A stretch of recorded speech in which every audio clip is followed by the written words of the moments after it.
তো শুরু করছি আজকে অনলাইন মোডের ক্লাস তোমাদের। তোমাদের শুভেচ্ছা।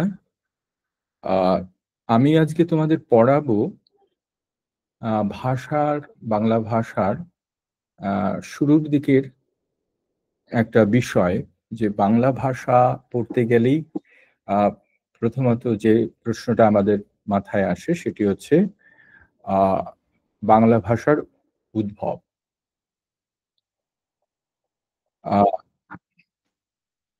ক্লাস শুরু হয়ে গেলে তোমরা অবশ্যই চেষ্টা করবে নিজেদের স্ক্রিন শেয়ার না করতে। আমি আমার স্ক্রিনটা শেয়ার করছি যাতে তোমাদের বুঝতে সুবিধা হয়।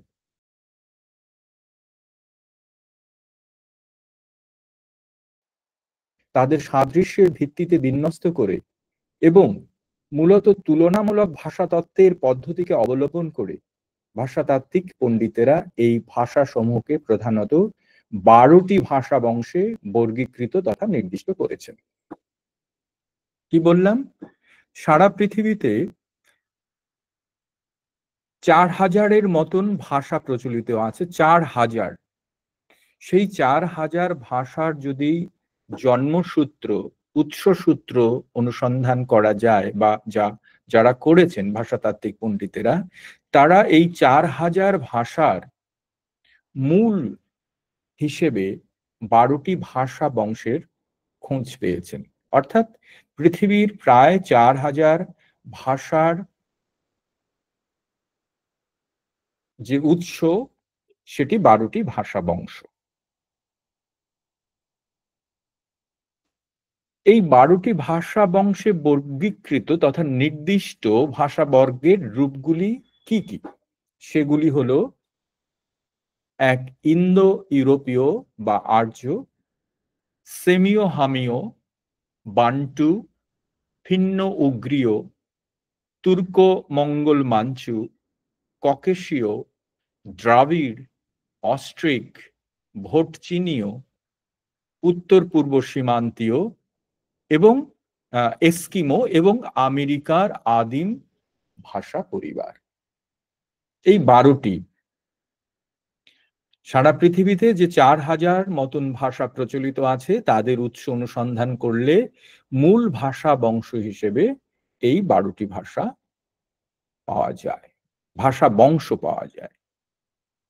এবার প্রথম যে ভাষা বংশ, আমাদের প্রধান সম্পর্ক তার সঙ্গেই, ইন্দো ইউরোপীয় বা আর্য ভাষা। অনুসন্ধান করলে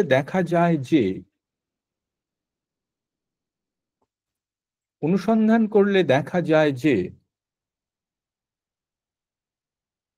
উল্লিখিত 12টি ভাষা বংশের মধ্যে ইন্দো ইউরোপীয় বা মূল আর্য ভাষা বংশ থেকে জাত আধুনিক ভাষাগুলি পৃথিবীর সব থেকে বেশি অঞ্চলে প্রচলিত।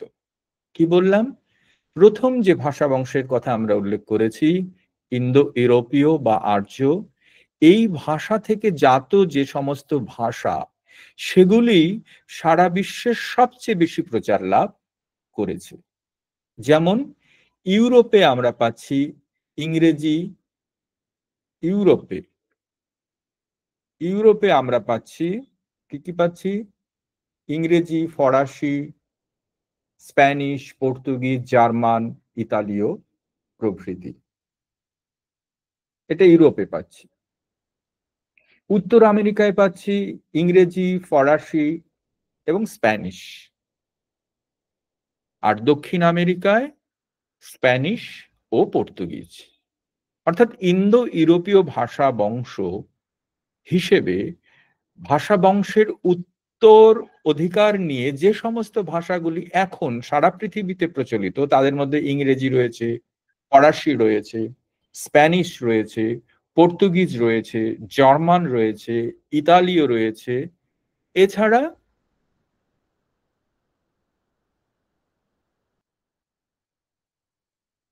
এছাড়া আমাদের দেশেও আছে। তার আগে যে কথাটুকু বলার, যে শুধু ভৌগোলিক বিস্তারের নয়, সাংস্কৃতিক সমৃদ্ধিতেও এই ইন্দো ইউরোপীয় বা আর্য ভাষা বংশ থেকে জাত প্রাচীন ও আধুনিক ভাষাগুলি পৃথিবীতে বিশেষ প্রাধান্য লাভ করেছে। কি বললাম? যে ভৌগোলিক দিক থেকে বিশ্বের সবচেয়ে বেশি স্থান জুড়ে এই ইন্দো ইউরোপীয় ভাষা অবস্থান করছে, শুধু এমনটাই নয়, এই ভাষা বংশের যে সংস্কৃতি, সেই সংস্কৃতির যে সমৃদ্ধি, সেই দিকটিও সারা বিশ্বের প্রচুর অঞ্চলে প্রাধান্য লাভ করেছে। আর এই ভাষায়, যেটা আমরা দেখলাম একটু আগে, যে ইউরোপে, উত্তর আমেরিকা এবং দক্ষিণ আমেরিকায় বিস্তার লাভ করেছে, সেই ভাষাই ভারত, গ্রিস ও ল্যাটিনেও বিস্তার লাভ করেছে। অর্থাৎ ভারত, গ্রিস এবং লাতিন এই অঞ্চলেও ইন্দো ইউরোপীয় বা মূল আর্য ভাষা বংশ সর্বাধিক বিস্তার লাভ করেছে। আর এই বংশের আদি ভাষাগুলির মধ্যে আমরা পাচ্ছি সংস্কৃত, গ্রিক, লাতিন। এগুলি হলো পৃথিবীর সব থেকে সমৃদ্ধ ও প্রাচীন ভাষা। পৃথিবীর সব থেকে সমৃদ্ধ ও প্রাচীন হিসেবে সমৃদ্ধ কোন কোন ভাষাকে বললাম? সংস্কৃত, গ্রিক ও লাতিন। আবার ভারতীয় যে আর্য ভাষা, তার ইতিহাস অনুসন্ধান করলে দেখা যায় বৈদিক সংহিতার সূক্ত সমূহ, সংস্কৃতের মহাকবি বাল্মীকির রামায়ণ এবং ব্যাসদেবের মহাভারত, কালিদাসের কাব্য ও নাটক ইত্যাদি ইন্দো ইউরোপীয় বংশের প্রাচীনতম সাহিত্য কীর্তি। অর্থাৎ ইন্দো ইউরোপীয় ভাষা বংশেরই উত্তরাধিকার বহন করছে ভারতীয় সাহিত্যের সংস্কৃত ভাষায় রচিত এই সমস্ত প্রাচীন গ্রন্থগুলি। বৈদিক সংহিতা, সূক্ত, মহাকবি বাল্মীকির রামায়ণ, ব্যাসদেবের মহাভারত, কালিদাসের কাব্য নাটক ইত্যাদি ইত্যাদি ইত্যাদি। আবার গ্রিসের মহাকবি হোমার এর নাম আমরা সবাই জানি। হোমারের ইলিয়াড ও ওডিসির কথা বলতে হয়। লাতিন কবি ভার্জিনের ইনিদ একটা কাব্য ইত্যাদিও এই ইন্দো ইউরোপীয় বংশের প্রাচীনতম সাহিত্য নিদর্শন। অর্থাৎ ইন্দো ইউরোপীয় ভাষা বংশ থেকে জাত ভাষায়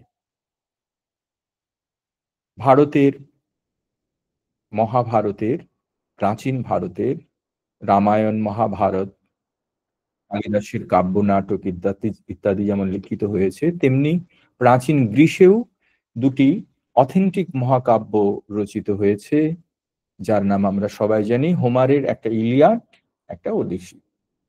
ইলিয়াডও বলা হয়, ওডিসিও বলা হয়। আর লাতিন কবি ভার্জিলের ইনিড বলে একটা মহাকাব্য এই ইন্দো ইউরোপীয় ভাষার উত্তরাধিকার বহন করছে। এছাড়া আরেকটু কথা আমাদের বলতে হয়, এছাড়া এই ইন্দো ইউরোপীয় বা মূল আর্য ভাষা বংশই হলো বাংলা ভাষারও আদি উৎস। এতক্ষণ আমরা বললাম ভারতীয় প্রাচীন সাহিত্য, সংস্কৃতে যেটা লেখা হয়েছিল তার কথা, গ্রিসের কথা, ল্যাটিনের কথা। এবার এই ভারতীয় সাহিত্যেরই উত্তরাধিকার বহন করছে বাংলা সাহিত্য। অর্থাৎ এই আর্য বা ইন্দো ইউরোপীয় ভাষার উত্তরসূরি বা উত্তরাধিকার বহন করছে আমাদের বাংলা ভাষা। তবে এই আদি উৎস থেকে সরাসরি বাংলা জন্মেছে এমনটা নয়, তার একটা বিবর্তনের ইতিহাস আছে, ধারা আছে। আদি উৎস থেকে বিবর্তনের পরবর্তী ধাপ হিসেবেই বাংলা ভাষার জন্ম হয়নি, ভাষার স্বাভাবিক পরিবর্তন ও ক্রমবিকাশের ধারায় মধ্যবর্তী অনেকগুলো স্তর পেরিয়ে তবে বাংলা ভাষা জন্মলাভ করেছে। বোঝা গেল?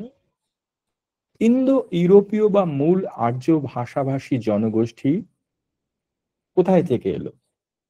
তারা তাদের আদি বাসস্থান দক্ষিণ রাশিয়া। তখনও এখন যে রাশিয়া দেখছি তখন সেই রকমটা ছিল না। দক্ষিণ রাশিয়ার উরাল পর্বতের পাদদেশ থেকে আনুমানিক ২৫০০ খ্রিস্টপূর্বাব্দের কাছাকাছি সময় থেকে পৃথিবীর বিভিন্ন স্থানে ছড়িয়ে পড়তে আরম্ভ করে। এই বিস্তারের পরে তাদের ভাষায় ক্রমশ আঞ্চলিক পার্থক্য বৃদ্ধি পায় এবং তারই ফলে ইন্দো ইউরোপীয় ভাষা বংশ থেকে প্রধানত ১০টি প্রাচীন ভাষার শাখার জন্ম হয়, প্রাচীন শাখার জন্ম হয়। অর্থাৎ আমরা প্রথমে সারা পৃথিবীর ৪০০০ ভাষাকে ১২টি ভাষা বংশে বিন্যস্ত করলাম। সারা পৃথিবীর প্রায় ৪০০০ ভাষার, যেটা আমি প্রথম দিকে বলেছি, দেখে নাও। ৪০০০ ভাষা আমি শুরুতেই বলেছি, ৪০০০ ভাষা আছে। এই ভাষাগুলিকে বিন্যস্ত করা হয় ১২টি ভাষা বংশে। তার প্রথমটি হচ্ছে ইন্দো ইউরোপীয় বা আর্য ভাষা। এই ইন্দো ইউরোপীয় বা আর্য ভাষা নিয়েই আমরা আলোচনা করছি। এই ক্ষেত্রে আমরা কি বললাম যে এই ইন্দো ইউরোপীয় ভাষা আর্য ভাষাভাষী জনগোষ্ঠী যারা যাদের বাসস্থান ছিল দক্ষিণ রাশিয়ার উরাল পর্বতের পাদদেশ, সেখান থেকে খ্রিস্টপূর্ব ২৫০০, মানে এখন যদি আমি ২০২৪ ২০০০ আর ওদিকে ২৫০০, ৪৫০০ বছর আগে, এখন থেকে ৪৫০০ বছর আগে পৃথিবীর বিভিন্ন স্থানে তারা ছড়িয়ে পড়ে। এই বিস্তারের ফলে তাদের আঞ্চলিক, একটা অঞ্চল থেকে আরেকটা অঞ্চলে কিছু প্রভেদ তৈরি হয় এবং এই প্রভেদ বা পার্থক্য তৈরি হওয়ার ফলে ভাষার মধ্যে কিছু তারতম্য তৈরি হয়, ব্যবহারের দিক থেকে, অর্থগত দিক থেকে। এবং তারই ফলে যে প্রথম যে ভাষা বংশ ছিল ইন্দো ইউরোপীয়, সেটারই আবার 10টি শাখা তৈরি হয়। যেটা বললাম, প্রধানত 10টি প্রাচীন শাখার জন্ম হয়।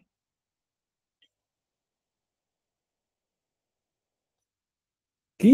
ইন্দো ইউরোপীয় ভাষা বংশ থেকে প্রধানত যে 10টি প্রাচীন শাখার জন্ম হয়, সেই শাখাগুলি হলো এবার সেই প্রথমে 12টি শাখা। এটা কিন্তু তোমরা যত্নের সঙ্গে পড়বে, এটা একটু মুখস্থ করে ফেললেই ভালো, বেশি কথা নয়, সংক্ষেপে। তাহলে ইন্দো ইউরোপীয় ভাষা বংশ থেকে প্রধানত যে 10টি প্রাচীন শাখার জন্ম হয়, সেই শাখাগুলি হলো কি? 1 ইন্দো ইরানীয়, 2 বাল্টোস্লাভিক, 3 আলবানীয়, 4 আর্মেনীয়, 5 গ্রিক, 6 ইতালিক বা ল্যাটিন, 7 টিউটনিক বা জার্মানিক, 8 কেল্টিক, 9 তোখারীয় এবং 10 হিত্তীয়। এই 10টি শাখা কার? ইন্দো ইউরোপীয় ভাষা বংশের। ইন্দো ইউরোপীয় ভাষা বংশ বিভিন্ন অঞ্চলে ছড়িয়ে পড়ার ফলে অঞ্চলগত তারতম্যের কারণে 10টি শাখা বা 10টি আঞ্চলিক রূপ তৈরি হয় এবং সেগুলি এই ইন্দো ইরানীয়, বাল্টোস্লাভিক, আলবানীয়, আর্মেনীয়, গ্রিক, ইতালিক বা ল্যাটিন, টিউটনিক বা জার্মানিক, কেল্টিক, তোখারীয় এবং হিত্তিক। তবে এই শাখাগুলির মধ্যে একটা বিষয় আমাদের মাথায় রাখতে হবে, যে এই শাখাগুলির মধ্যে কেবল ইন্দো ইরানীয়, যেটা ইন্দো ইরানীয় আমরা কোথায় বললাম? প্রথমটা। এই ইন্দো ইরানীয় ভাষাভাষী জনগোষ্ঠীর লোকেরা নিজেদের আর্য নামে অভিহিত করত। ইন্দো ইউরোপীয় থেকে ইন্দো ইরানীয় যারা হয়ে গেল, তারাই নিজেদেরকে আর্য নামে পরিচয় দিত বা আর্য নামে অভিহিত করত বলে, বা আর্য নামে অভিহিত করত সেই জন্য সহজ অর্থে আমরা অনেকে ইন্দো ইরানীয় শাখাটিকেই আর্য শাখা বলে উল্লেখ করে থাকি বা অনেকে উল্লেখ করেন। যদিও ব্যাপক অর্থে সমগ্র ইন্দো ইউরোপীয় ভাষা বংশকেই আর্য বলা হয়, কিন্তু আমরা যারা বাংলা ভাষার আলোচনা করছি তাদের সরাসরি সংযোগ এই ইন্দো ইরানীয় শাখার সঙ্গে, অর্থাৎ ইন্দো ইউরোপীয় থেকে ইন্দো ইরানীয়, এই ইন্দো ইরানীয় থেকেই আধুনিক ভারতীয় ভাষাগুলোর, প্রাচীন ভারতীয়, মধ্য ভারতীয় এবং আধুনিক ভারতীয় ভাষাগুলোর সৃষ্টি। এবার আমরা বলছি কি, বলছি যে লক্ষণীয় যে ইন্দো ইরানীয় শাখাটি আবার দুটি উপশাখায় বিভক্ত, যথা ইরানীয় এবং ভারতীয় আর্য। তাহলে ইন্দো ইন্দো আর ইরানীয়, ইন্দো আর ইরানীয় এই দুটো একসঙ্গে রয়েছে, তাই ইন্দো ইরানীয় শাখাটিকে দুটি ভাগে বিন্যস্ত করা হয়, একটা ইরানীয় আর একটি ভারতীয় আর্য। ক্লিয়ার? এদের মধ্যে ইরানীয় যে শাখাটি সেটি ইরান পারস্যে চলে গেছে বা চলে যায়। এই শাখার, ইন্দো ইরানীয় শাখার প্রাচীনতম সাহিত্য কীর্তি হলো আবেস্তা ধর্মগ্রন্থ। এটা তোমরা পড়েছো, খ্রিস্টপূর্ব 800-তে রচিত। আবেস্তার কথা তোমরা জানো।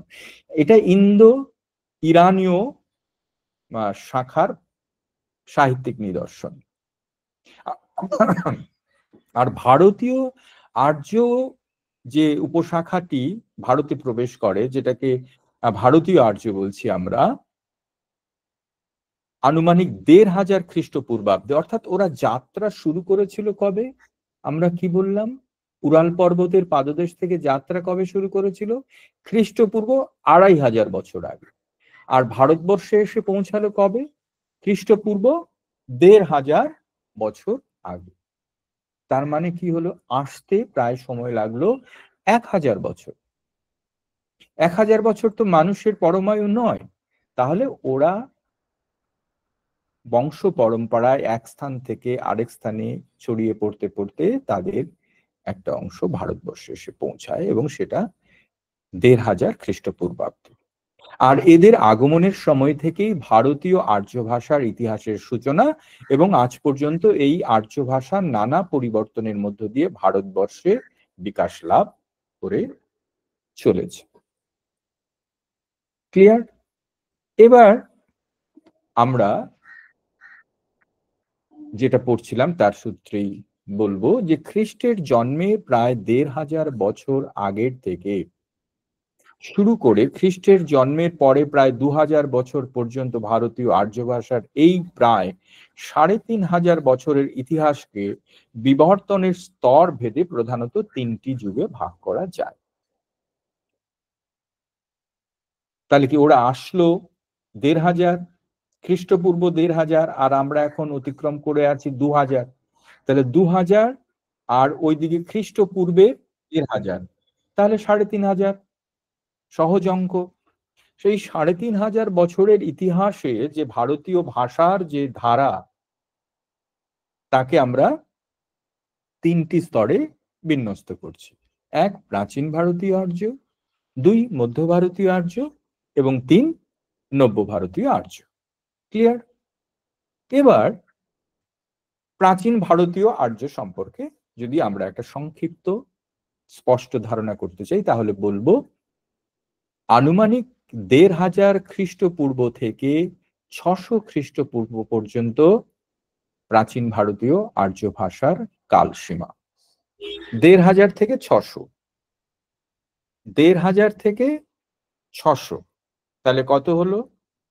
ওদিকে 500 আর এদিকে 400, 900, প্রায় 1000 বছরের প্রেক্ষাপট। এই যুগের ভাষার নাম হচ্ছে বৈদিক ভাষা।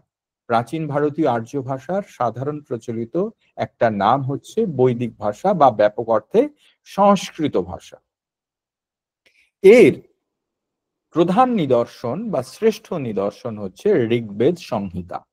ঋগ্বেদ সংহিতা ক্লিয়ার? এবার আরেকটু বিস্তারে যদি আমরা জানতে চাই তাহলে সেটা আমরা পরে আলোচনা করছি। তার আগে সময় ধরে শুধু প্রাথমিক পরিচয়ের দিক থেকে মধ্য ভারতীয় যে আর্য, সেই মধ্য ভারতীয় আর্যের সময়সীমা তাহলে যেটা প্রাচীন ভারতীয় আর্য ছিল 600 পর্যন্ত, 600 পর্যন্ত, তাহলে মধ্য ভারতীয় আর্য কবে থেকে শুরু হবে? ওই 600 থেকেই শুরু হবে, 600 খ্রিস্টপূর্ব থেকেই শুরু হবে। 600 খ্রিস্টপূর্ব থেকে 900 খ্রিস্টাব্দ পর্যন্ত, তাহলে 600 আর 900, এদিকে 600 আর এদিকে 900, প্রায় 1500। মধ্য ভারতীয় আর্যের প্রেক্ষাপটটা কিন্তু সময়ের দিক থেকে বেশি। প্রাচীন ভারতীয় আর্যের প্রেক্ষাপট 1000 বছরের, মধ্য ভারতীয় আর্যের প্রেক্ষাপট 1500 বছরের। এ যুগের আর্য ভাষার নাম পালি প্রাকৃত অপভ্রংশ। পালি আছে, নিশ্চয়ই তোমরা জানো পালি ভাষায় লেখা সেই বিখ্যাত গ্রন্থের কথা, বৌদ্ধ ধর্মগ্রন্থ ত্রিপিটক পালি ভাষায় লিখিত। এই যুগের আর্য ভাষার নাম পালি প্রাকৃত অপভ্রংশ। এছাড়া এই সময়ের দৃষ্টান্ত হিসেবে আমরা পাচ্ছি অশোকের শিলালিপির প্রাকৃত, সংস্কৃত নাটকে ব্যবহৃত প্রাকৃত, বৌদ্ধ ধর্মগ্রন্থে ব্যবহৃত পালি, জৈন ধর্মগ্রন্থে ও কিছু স্বতন্ত্র রচনায় ব্যবহৃত প্রাকৃত এই যুগের ভাষার নিদর্শন। তাহলে আমরা প্রাচীন ভারতীয় আর্য ভাষার নিদর্শন পাচ্ছি কোথায়? ঋগ্বেদ সংহিতায়। কোথায় পাচ্ছি? ঋগ্বেদ সংহিতায়। আর মধ্য ভারতীয় আর্য ভাষার নিদর্শন কোথায় পাচ্ছি? অশোকের শিলালিপিতে, সংস্কৃত নাটকে, বৌদ্ধ ধর্মগ্রন্থে, জৈন ধর্মগ্রন্থে এবং আরো কিছু কিছু স্বতন্ত্র রচনার মধ্যে। এরপরে আসছি আমরা নব্য ভারতীয় আর্য ভাষা। নব্য ভারতীয় আর্য ভাষা, নব্য ভারতীয় আর্য ভাষা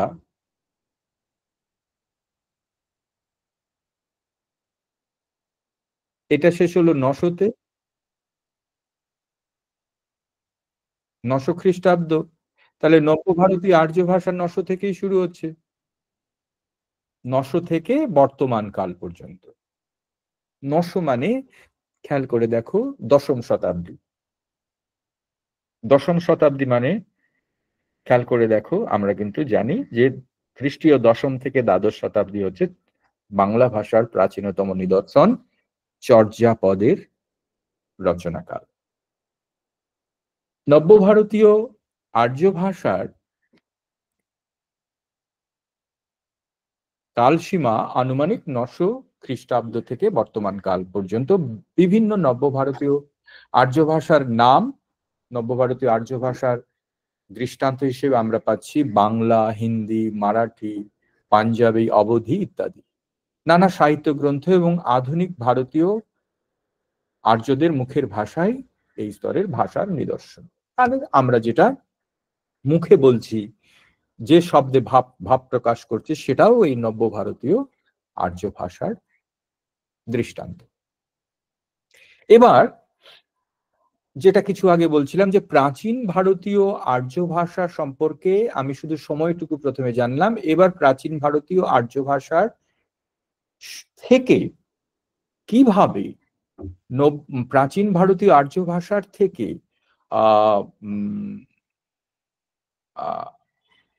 মধ্য ভারতীয় আর্য ভাষা হয়ে কোন কোন স্তরের মধ্যে দিয়ে আধুনিক ভারতীয় আর্য ভাষা তথা বাংলা ভাষার জন্ম হচ্ছে, তার প্রেক্ষাপটটা আমরা এবার জানব। প্রাচীন ভারতীয় আর্যের দুটি রূপ ছিল, যথা একটা সাহিত্যিক রূপ আর একটা কথ্য রূপ। অর্থাৎ প্রাচীন ভারতীয় আর্য সবকালেই এখন একেবারে সাম্প্রতিকতম কালে আমরা বাংলায় যারা মানে সাহিত্য নিয়ে আলোচনা করি তারা জানি যে এখন মুখের ভাষাকেই আমরা সাহিত্যে ব্যবহার করি, কিন্তু বাংলাতেও কিছুকাল আগেও সাহিত্য রচনা হতো সাধু বাংলায় এবং আমরা কথা বলতাম কথ্য বাংলায়। পরবর্তীকালে আমরা নিজেরা সেটাকে বদলে আমরা কথ্য বাংলাতেই সাহিত্য রচনা শুরু করি, কিন্তু কিছুকাল বঙ্কিমচন্দ্রের রচনার মধ্যে দেখবে তিনি সাধু বাংলা ব্যবহার করছেন প্রথম দিকে, আরো তারও আগে সেখানেও তোমরা পাবে। তাহলে মুখে যে ভাষায় কথা বলা হবে সাহিত্য সেই ভাষায় রচিত হবে না, এরকম একটা আহ প্রচলন, এরকম একটা সংস্কার সংস্কৃতি কিন্তু আমাদের ছিল। প্রাচীন ভারতীয় আর্যের ক্ষেত্রেও ছিল। প্রাচীন ভারতীয় আর্য ভাষারও দুটি রূপ ছিল, একটা সাহিত্যিক রূপ আর একটা কথ্য রূপ। সাহিত্যিক রূপটা আমরা কোথায় পাচ্ছি? সাহিত্য রূপ যেটা, সেটার তো দৃষ্টান্ত আমাদের হাতে আছে, কিন্তু কথ্য রূপের রেকর্ড তো আমাদের কাছে নেই। কথ্য রূপ বিবর্তিত হয়, কথ্য রূপ পরিবর্তিত হয়, কিন্তু সাহিত্যের রূপ কিন্তু বিবর্তিত বা পরিবর্তিত হয় না, তা স্থির হয়ে যায়। একটা সময়ের ভাষায় যখন কোনো একটা গল্প, উপন্যাস, কাব্য, মহাকাব্য বা নাটক রচনা করা হয়, তখন সেই সময়ের ভাষা ওই গ্রন্থের মধ্যে অপরিবর্তিত রূপে আবদ্ধ হয়ে গেল। কিন্তু মানুষের মুখের ভাষা সময়ের সঙ্গে বদলাবে, এটাই স্বাভাবিক, তাই না? খুব সহজ দৃষ্টান্ত, তুমি বঙ্কিমের কোনো একটা উপন্যাস পড়ো, সারা উপন্যাস পড়ে তছনছ করে ফেললেও সেইখানে ধরো আমরা এখন আধুনিক সময়ে যে শব্দ ব্যবহার করি, ফেসবুক বা হোয়াটসঅ্যাপ, এইসবের কি কোনো শব্দ তুমি পাবে বঙ্কিমের রচনায়? অথচ এখনকার কোনো লেখকের ছোট গল্প তুমি পড়ো, সেখানে কিন্তু এইসব শব্দ থাকা স্বাভাবিক। অর্থাৎ সময় সাহিত্যে প্রভাব ফেলে, সাহিত্যের মধ্যে সময় আবদ্ধ হয়। এই প্রাচীন ভারতীয় আর্য ভাষার দুটি রূপ, এই কথ্য রূপটির আবার চারটি আঞ্চলিক উপভাষা ছিল, যেটাতে সাহিত্য রচনা করা হলো। সাহিত্য যেটাতে রচনা করা হলো বৈদিকে বা ছান্দস, বৈদিক ভাষা বা ছান্দস ভাষা, সেটা তো হলোই, কিন্তু মানুষের মুখের ভাষাই তো বদলালো। সাহিত্যের ভাষা, বইয়ের ভাষা তো, বই তো আর নিজের থেকে বদলায় না, মানুষের মুখের ভাষাই কালক্রমে বদলে বদলে যায়। সেই কারণে এই যে প্রাচীন ভারতীয় আর্য ভাষার কথ্য রূপ ছিল, সেটি চারটি আঞ্চলিক উপভাষায় বা অঞ্চলে বিভক্ত হয়ে পড়ল। কি কি? প্রাচ্য, উদিচ্য, মধ্যদেশীয় ও দাক্ষিণাত্য। প্রাচ্য, উদিচ্য, মধ্যদেশীয় ও দাক্ষিণাত্য, এই চারটি অঞ্চলে যে মানুষের মুখের ভাষা, তা চারটি অঞ্চলকে কেন্দ্র করে একটা স্বতন্ত্র রূপ লাভ করল। আর এই প্রাচীন ভারতীয় আর্য ভাষার কথ্য রূপগুলি লোকমুখে স্বাভাবিক পরিবর্তনের ফলে যে পরিচয় লাভ করে বা করলো, তা হলো প্রথমে আমরা বলেছি প্রাচ্যা। এই প্রাচ্যা অঞ্চল থেকে দুটো, একটা প্রাচ্যা প্রাকৃত, একটা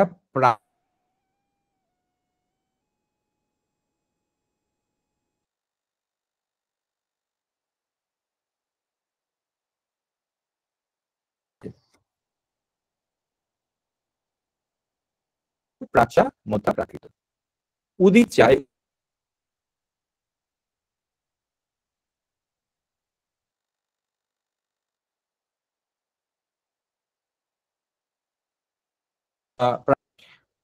উদিচ্য থেকে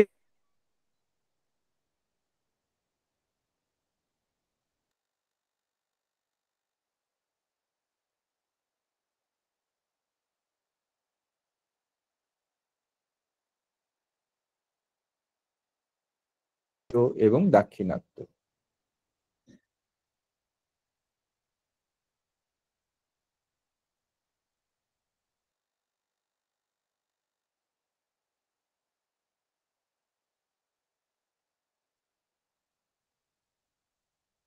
মধ্যদেশীয় দাক্ষিণাত্য, আহ সরি, চারটি তো বললাম, চারটি আঞ্চলিক উপভাষা। এই এই এর থেকে এই চারটি, এক হচ্ছে প্রাচ্যা, দুই হচ্ছে প্রাচ্যা মধ্যা, তিন হচ্ছে উত্তর পশ্চিমা, চার হচ্ছে পশ্চিমা বা দক্ষিণ পশ্চিমা প্রাকৃত। এই সবই প্রাকৃত ভাষা নামে, সাধারণ নামে পরিচিত। অর্থাৎ আর্য ভাষা থেকে বিবর্তনের সূত্রে সৃষ্টি হলো চার রকমের প্রাকৃত ভাষা। চার রকমের প্রাকৃত ভাষা সৃষ্টি হলো বিবর্তনের সূত্রে। এবার প্রাচীন ভারতীয় আর্য ভাষা কি, এর রূপগুলো কোথায় কোথায় কিভাবে বিবর্তিত হলো, প্রাকৃতে আমরা পৌঁছে গেলাম প্রাচীন ভারতীয় আর্য ভাষা থেকে। এবার মধ্য ভারতীয় আর্য ভাষা, মধ্য ভারতীয় আর্য ভাষা কিন্তু ওইখান থেকেই শুরু হলো, অর্থাৎ ওই প্রাকৃত থেকেই শুরু হলো। মধ্য ভারতীয় আর্য ভাষার সাধারণ প্রচলিত নাম হলো প্রাকৃত ভাষা। আর প্রাচীন ভারতীয় আর্য ভাষা থেকে বিবর্তিত প্রাকৃত ভাষা বিবর্তনের দ্বিতীয় স্তরে যখন পৌঁছালো, তখন মূলত এই চার রকমের মৌখিক প্রাকৃত থেকে জন্ম হলো পাঁচ রকমের সাহিত্যিক প্রাকৃত। অর্থাৎ মৌখিক প্রাকৃত ছিল চারটি, আর সাহিত্যিক প্রাকৃত হয়ে গেল পাঁচটি। এটা দেখতে একটু তোমাদের অসুবিধা হলে আমি থিমটা একটু বদলে দিই, মানে লেখাটা অস্পষ্ট কিনা বুঝতে পারছি না। এবার ক্লিয়ার? ঠিক আছে। মধ্য ভারতীয় আর্য ভাষার সাধারণ প্রচলিত নাম প্রাকৃত। এখানে চারটি অঞ্চল কেন্দ্রে চার রকমের প্রাকৃত আমরা পেলাম, এবং এই চার রকমের যে মৌখিক প্রাকৃত, তার থেকে পাঁচ রকমের সাহিত্যিক প্রাকৃত জন্মালো। চার রকমের মৌখিক প্রাকৃত কি ছিল? উত্তর পশ্চিমা, পশ্চিমা বা দক্ষিণ পশ্চিমা, প্রাচ্যা মধ্যা এবং প্রাচ্যা। এগুলো তাহলে উত্তর উত্তর পশ্চিমা থেকে পৈশাচী প্রাকৃত, পশ্চিমা বা দক্ষিণ পশ্চিমা থেকে ষোড়শনী প্রাকৃত, মহারাষ্ট্রী প্রাকৃত। অর্থাৎ এই পশ্চিমা বা দক্ষিণ পশ্চিমা থেকে কিন্তু দুটো সাহিত্যিক প্রাকৃত তৈরি হচ্ছে, ষোড়শনী আর মহারাষ্ট্রী। আর প্রাচ্যা মধ্যা থেকে অর্ধমাগধী প্রাকৃত, প্রাচ্যা থেকে মাগধী প্রাকৃত। আমি তোমাদের বোঝার জন্য এই চার ক খ গ ঘ চারটি মৌখিক প্রাকৃত থেকে এক দুই তিন চার পাঁচ, পাঁচটি সাহিত্যিক প্রাকৃতের নামগুলো নম্বর করে দিয়েছি যাতে তোমাদের বুঝতে সুবিধে হয়। এবার বস্তুত পৈশাচী, ষোড়শনী, মহারাষ্ট্রী, অর্ধমাগধী ও মাগধী প্রাকৃত ছিল শুধু সাহিত্যে ব্যবহৃত প্রাকৃত ভাষা। এই কথাটাও মনে রাখতে হবে, শুধু সাহিত্যে ব্যবহৃত প্রাকৃত ভাষা। আর এই প্রাকৃত ভাষাই তার বিবর্তনের তৃতীয় স্তরে পৌঁছে এইসব সাহিত্যিক প্রাকৃতের ভিত্তি স্থানীয় তাদের কথ্য রূপগুলি থেকে জন্ম হলো অপভ্রংশ ভাষার। অর্থাৎ প্রাকৃত যেমন প্রাচীন ভারতীয় আর্য ভেঙে হলো প্রাকৃত, প্রাকৃতের পাঁচটি রূপ তৈরি হলো সাহিত্যিক রূপ, পৈশাচী, ষোড়শনী, মহারাষ্ট্রী, অর্ধমাগধী, মাগধী। এবং এগুলো আবার বিবর্তনের তৃতীয় স্তরে এসে আমরা কি বললাম, তাদের কথ্য রূপগুলি থেকে জন্ম হলো অপভ্রংশ ভাষার, এবং অপভ্রংশের শেষ স্তরে পাওয়া গেল অবহট্ট। অর্থাৎ প্রত্যেক শ্রেণীর প্রাকৃত থেকে জন্ম হলো সেই শ্রেণীর অপভ্রংশ অবহট্ট ভাষা। অপভ্রংশ পরবর্তী স্তরে জাস্ট একই, একটু অন্যরকম হয়ে অপভ্রংশ এবং অবহট্ট দুটি রূপ আমরা পাই এর মধ্যে। তাহলে এই এই প্রাকৃত থেকে অপভ্রংশ অবহট্ট প্রত্যেক শ্রেণীর প্রাকৃত থেকে অপভ্রংশ অবহট্ট ভাষার জন্ম হলো। যেমন কি কি? পৈশাচী বলেছি, এই যে পৈশাচী, ষোড়শনী, মহারাষ্ট্রী, অর্ধমাগধী, মাগধী, এক দুই তিন চার পাঁচ। পৈশাচী থেকে পৈশাচী অপভ্রংশ অবহট্ট, ষোড়শনী থেকে ষোড়শনী অপভ্রংশ অবহট্ট, মহারাষ্ট্রী থেকে মহারাষ্ট্রী অপভ্রংশ অবহট্ট, অর্ধমাগধী থেকে অর্ধমাগধী অপভ্রংশ অবহট্ট, এবং 5 নম্বর মাগধী থেকে মাগধী অপভ্রংশ অবহট্ট। ক্লিয়ার? এবার বলা বাহুল্য, যে কথাটা বলা প্রয়োজন, যে মধ্য ভারতীয় আর্যের শেষ স্তরে যে 5 রকমের অপভ্রংশ অবহট্ট ভাষার কথা অনুমিত হয়েছে, তাদের মধ্যে সবগুলোর লিখিত নিদর্শন পাওয়া যায়নি। অপভ্রংশ অবহট্ট এখানে একটা শব্দ জুড়ে দিই, ভাষা অনুমিত হয়েছে, তাদের মধ্যে সবগুলোর লিখিত নিদর্শন পাওয়া যায়নি। শুধু সৌর শ্রেণী অপভ্রংশের সমৃদ্ধ সাহিত্যিক নিদর্শন পাওয়া গেছে। অন্যগুলোর কিছু পাওয়া গেছে সংস্কৃত, মূলত সংস্কৃত নাটকে পরের দিকের, মানে কখনো কখনো প্রাকৃত ভাষায়, ধরো কালিদাসের নাটকে। এটা আসলে নাটকের কথা কেন বললাম আমি, যে নাটকের মধ্যে চরিত্র থাকে। এবার প্রত্যেক চরিত্রের, তোমরা যদি আধুনিক কালের এখনকার নাটক দেখো বা সিনেমা, তোমাদের বুঝতে সুবিধার জন্য বললাম, যদি সিনেমা দেখো তাহলে দেখবে প্রত্যেকটা চরিত্রের একটা ভাষাগত বৈশিষ্ট্য থাকে। সেখানে দেখো নায়ক হয়তো এক এক রকমের শব্দ প্রয়োগ করে, খলনায়ক হয়তো আরেক রকমের শব্দ প্রয়োগ করে, কিংবা কিছু লঘু চরিত্র, ভাঁড় টাইপের চরিত্র, তারা দেখবে অন্য আরেকটা স্তরের শব্দ বা গ্রামীণ শব্দ কিংবা কোনো একটা আঞ্চলিক ভাষারূপ ব্যবহার করে। কালিদাসের সময়েও দেখা যায় যে আর্যপুত্রঃ, ওই আর্যপুত্রঃ যদি এটা হয় রাজার ভাষা, অমাত্য কিন্তু এই আর্যপুত্রঃ এইরকম শব্দ উচ্চারণ করতে সে পারে না। আর্য উত্ত, আর্য উত্ত। আমরাও কুলকে অনেকেই কুল বলি, রাস্তাকে অনেকে আস্তা বলি, রিক্সাকে অনেকে ইস্কা বলি। এই শব্দের তারতম্য থাকেই।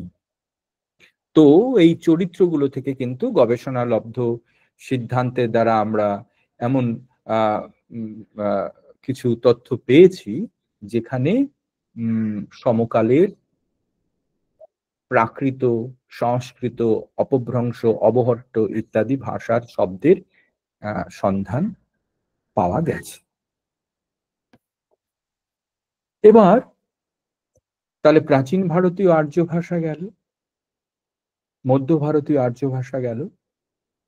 এবার আমরা আলোচনা করছি নব্য ভারতীয় আর্য ভাষা। নব্য ভারতীয় আর্য ভাষা তো জানোই আমরা যে স্তরের মধ্যে আছি। অপভ্রংশ অবহট্টের পরে,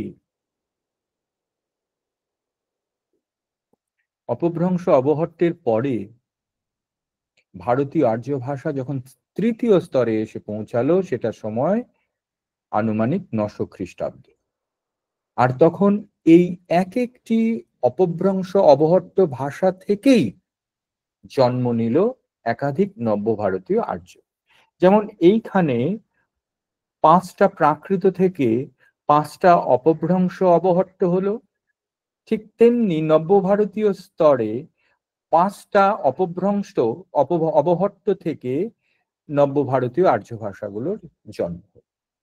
যেমন বৈশাখী থেকে পাঞ্জাবি ইত্যাদি, ষোড়শ্রেণী থেকে হিন্দি ইত্যাদি, মহারাষ্ট্রী থেকে মারাঠি ইত্যাদি, অর্ধমাগধী থেকে অবধি ইত্যাদি, এবং মাগধী থেকে বাংলা ইত্যাদি ভাষার জন্ম।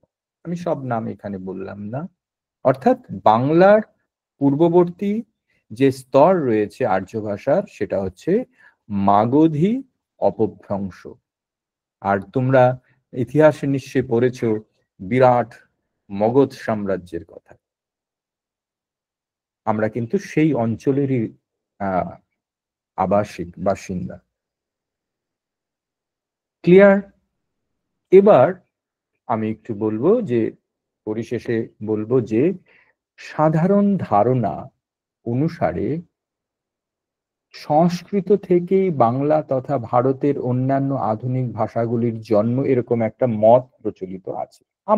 আমিও বললাম এতক্ষণ জুড়ে, তোমরাও শুনলে। কিন্তু যদি সূক্ষ্ম বিচার করা হয়, তাহলে দেখা যায় যে সংস্কৃত হলো বৈদিকের পরবর্তী একটি সাহিত্যিক ভাষা। সংস্কৃত ভাষায় সাহিত্য রচনা করা হয়েছে। আমি একটু আগেই বললাম যে সাহিত্যের ভাষা আর মুখের ভাষা এক সময়ে এক ছিল না, কিছু আলাদা ছিল। সেটা বোঝার জন্য আমি সাম্প্রতিকতম দৃষ্টান্ত হিসেবে এবং বাংলা ভাষার দৃষ্টান্ত হিসেবে আমি বঙ্কিমচন্দ্রের সঙ্গে এখনকার লেখকদের রচনার কথা বললাম।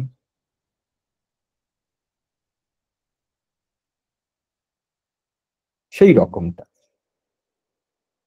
তো সংস্কৃত হলো বৈদিকের পরবর্তী একটি সাহিত্যিক ভাষা। বস্তুত বৈদিক ভাষার কথ্য রূপ যখন মানুষের মুখের উচ্চারণে বিবর্তিত হয় বা হলো, এবং তা মূল ভাষা থেকে অনেকটাই পৃথক রূপ লাভ করলো, যা যার দ্বারা স্পষ্ট পার্থক্য তৈরি হলো, তখন তা নিয়ে তাত্ত্বিক আলোচনা তথা ব্যাখ্যার প্রয়োজন দেখা দিল।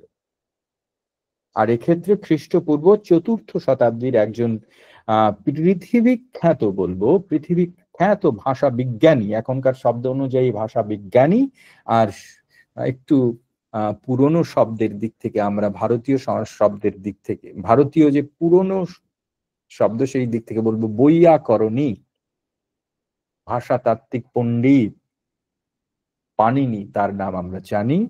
পাণিনি সমকালের মানুষের মুখের ভাষা এবং বৈদিক তথা বেদের ভাষার তুলনামূলক তাত্ত্বিক আলোচনা ও যুক্তিগ্রাহ্য বিস্তর দৃষ্টান্তের উপরে ভিত্তি করে তার তালপাতায় লেখা ৮ অধ্যায়ের সর্বপ্রথম এবং সর্বোত্তম ব্যাকরণ গ্রন্থ অষ্টাধ্যায়ী রচনা করেন।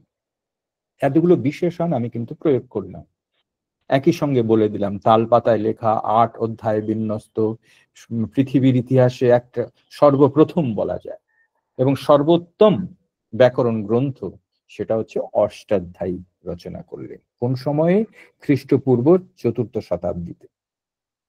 পাণিনি এই বইয়ে দেখালেন যে সংস্কৃত, যেটাতে সাহিত্য রচিত হয়েছে, আর মানুষ যে শব্দ দিয়ে কথা বলছে মুখে মুখে, সেই শব্দের মধ্যে বিস্তর ব্যবধান তিনি দৃষ্টান্ত দিয়ে দেখিয়েছেন। এবং বললেন যে এই ভাষার সংস্কার করা হলো, এবং সংস্কার করা হলো এই অর্থেই সংস্কার কৃত ভাষা, এই রকম একটা নাম প্রচলিত হলো। যে ভাষার সংস্কার হয়েছে সেই দিক থেকেই কিন্তু পুরো এই সময়ের প্রাচীন ভারতীয় আর্য ভাষার, যেটা বেদের ভাষা ছিল, সেটাকেও সংস্কৃত বলা শুরু হলো, এবং প্রাচীন ভারতীয় আর্য ভাষার দুটি রূপ তৈরি হলো, একটা বৈদিক সংস্কৃত আর একটা লৌকিক সংস্কৃত। কিন্তু সংস্কৃত নামটা কিন্তু পরবর্তীকালে এই পাণিনির পর থেকে শুরু হলো, কেননা তিনি ভাষার সংস্কার করেছিলেন, সেই সংস্কার সূত্রে সংস্কৃত ভাষা। কি বললাম? সংস্কার সূত্রে সংস্কৃত ভাষা। বুঝতে পারলে? এবার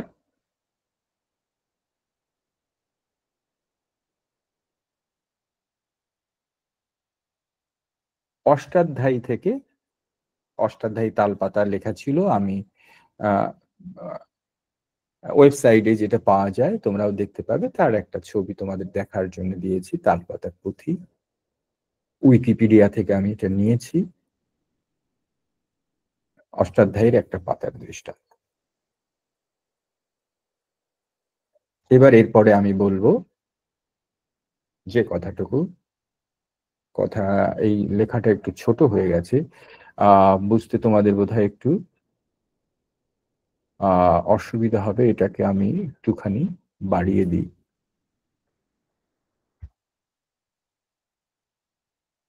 তাই বলা যায়। একটু আমাকে সময় দাও যাতে লেখাটা তোমাদের বুঝতে সুবিধা হয়।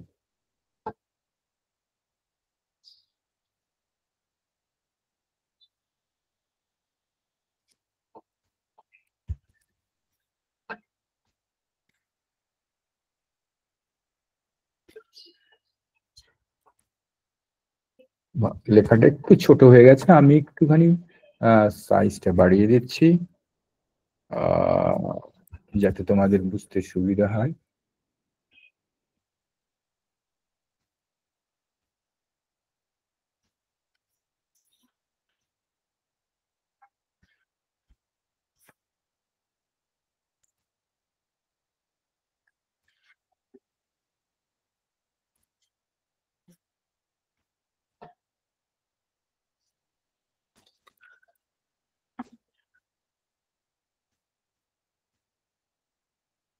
তাহলে তালপাতায় লেখা, এটার দৃষ্টান্ত আমরা দেখে নিলাম। এবার আমরা বলছি, এই যে অষ্টাধ্যায়ী, এই গ্রন্থের প্রকাশ সূত্রে যেটা আমি মুখে বললাম, সংস্কার করা হলো এমন ভাষা হিসেবে, সেই ভাষার নাম হয় সংস্কৃত ভাষা। এই সংস্কারকৃত অর্থাৎ সংস্কার করা হয়েছে এমন বিশেষণ থেকেই তা পরিচয় জ্ঞাপক বিশেষ্য রূপে সংস্কৃত নামে পরবর্তীতে অভিহিত হয়। ফলত প্রাচীন ভারতীয় আর্য ভাষা হিসেবে নির্দিষ্ট করতে গিয়ে এই সংস্কৃত নামেরই প্রাধান্য সূচিত হয়। প্রাচীন ভারতীয় আর্য ভাষার নাম পরিচয় হিসেবে বলা শুরু হয় বৈদিক সংস্কৃত এবং লৌকিক সংস্কৃত। অর্থাৎ প্রাচীন ভারতীয় আর্য ভাষা বলতে দুটো ভাষাকে বোঝাতে শুরু করে তখন থেকে, একটা বৈদিক সংস্কৃত, একটা লৌকিক সংস্কৃত। আর তাই বলা যায় যে জীবন্ত ভাষার মতো এই সংস্কৃত ভাষার বিশেষ কোনো বিবর্তন হয়নি। কেননা সাহিত্যিক ভাষার বিবর্তন হয় না, সেটা সাহিত্যের মধ্যে আবদ্ধ হয়ে যায়। বিবর্তন যেটা হয় সেটা মুখের ভাষায়, মুখে মুখে যে শব্দগুলো আমরা উচ্চারণ করি তাতে, এবং সরাসরি তা থেকে কোনো আধুনিক বা নব্য ভারতীয় আর্য ভাষার জন্ম হয়নি, সরাসরি সংস্কৃত থেকে জন্ম হয়নি। বস্তুত বৈদিক ভাষাই জীবন্ত ভাষা। কেননা বৈদিক ভাষা যেটা মুখে মুখে এসেছিল, মুখে মুখে বিবর্তিত হয়েছে, মাঝখানে সংস্কৃত সাহিত্য রচিত হয়েছে, আবার বিবর্তিত হয়েছে, মাঝখানে প্রাকৃত সাহিত্য রচিত হয়েছে, আবার বিবর্তিত হয়েছে, মাঝখানে অপভ্রংশ সাহিত্য রচিত হয়েছে, অবহট্ট সাহিত্য রচিত হয়েছে, আবার বিবর্তিত হয়েছে। তারপর আমরা নব্য ভারতীয় সাহিত্যগুলো পেয়েছি, যেমন তার মধ্যে অন্যতম প্রাচীন নিদর্শন চর্যাপদ। বস্তুত সেই কারণেই বললাম, বস্তুত বৈদিক ভাষাই জীবন্ত ভাষা। এই বৈদিক ভাষারই যে কথ্য রূপ ছিল তাই বিবর্তনের ধারায় মধ্যবর্তী প্রাকৃত স্তর হয়ে বাংলা প্রভৃতি নব্য ভারতীয় আর্য ভাষাগুলি, যেমন বাংলা, হিন্দি, অবধি, পাঞ্জাবি ইত্যাদি ভাষার জন্ম হয়। আর তাই নব্য ভারতীয় আর্য ভাষাগুলির অব্যবহিত জন্ম উৎস হলো বৈদিক ভাষার কথ্য রূপ থেকে জাত মধ্য ভারতীয় আর্য বা প্রাকৃত ভাষা, প্রাকৃত ভাষার বিবর্তন সূত্রে জাত অপভ্রংশ অবহট্ট ভাষা। তাহলে বৈদিক থেকে, বৈদিক সংস্কৃত থেকে, লৌকিক সংস্কৃত থেকে প্রাকৃত পালি হয়ে অপভ্রংশ অবহট্ট হয়ে আমরা পৌঁছালাম বাংলা ভাষায়। ভাষাচার্য doctor Suniti Kumar Chattopadhyay, George Abraham Grierson প্রমুখ যে ভাষা বিজ্ঞানীরা, তারা গবেষণা সম্মত এই সিদ্ধান্ত নিয়েছেন যে, শেষে আমরা এটা বলতে চাইছি, এটা তাদের কথাকেই আমরা সমর্থন করতে চাইছি, যে মাগধী অপভ্রংশ অবহট্ট থেকেই বাংলা ভাষার জন্ম। অর্থাৎ সংস্কৃতকে সাধারণভাবে বাংলা ভাষার জননী বলে মনে করা হলেও বস্তুত বৈদিক উত্তীর্ণ সংস্কৃত থেকে প্রাকৃত স্তর অতিক্রম করে মাগধী অপভ্রংশ অবহট্ট থেকেই নব্য তথা আধুনিক ভারতীয় আর্য ভাষা হিসেবে খ্রিস্টীয় ১০ম শতাব্দীতে বাংলা ভাষার জন্ম হয়। আমরা ঘুরিয়ে বললাম একটু, সংস্কৃত থেকে সরাসরি বাংলা ভাষার জন্ম নয়, এই কথাটাই বললাম যে সংস্কৃত থেকে প্রাকৃত হয়ে মাগধী অপভ্রংশ হয়ে অবহট্ট হয়ে খ্রিস্টীয় ১০ম শতাব্দী নাগাদ বাংলা ভাষার জন্ম। ক্লিয়ার? আশা করছি ক্লিয়ার। তো আজ এই পর্যন্ত। তোমাদের এতক্ষণ ধৈর্য ধরে শোনার জন্যে অনেক ধন্যবাদ।